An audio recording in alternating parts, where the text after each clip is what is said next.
being autistic and ADHD and being flooded with information. These days, as we're getting barraged with information, such an autistic word, it's important to sort of try and recognize in the moment that that flood, that barrage, that overwhelm of information may not always necessarily need to be reacted to or responded to in that moment. That relentless attack of information is meant to confuse, depress, annoy, distract, whatever, to pick your adjective. All the variations of overwhelm us. One thing that I try to do, pause and reflect and ask yourself, do I need to respond to this right now?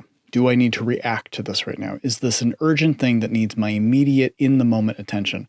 Or is this something that I can kind of put aside for a second or even a couple of hours or even a few minutes to get my thoughts together to process this thing? If you do need to respond to it immediately, well, then you do the best that you can do. But if you don't need to respond to it in the moment, in that second, then take a minute, take a beat. So if it's happened and it's done, okay, take a minute and think about it. Can you step away from that flood of noise or that flood of information and find a more digestible way to take it all in when you're in a good place to take it all in? My ADHD tends to make me want to really react hard immediately when something's coming at me. I get really overwhelmed. I'm like, you can't, you got to do this, you got to do that. And it's just like, it throws me off. But often when I try to like take a breath, sit, relax, think about it for a minute.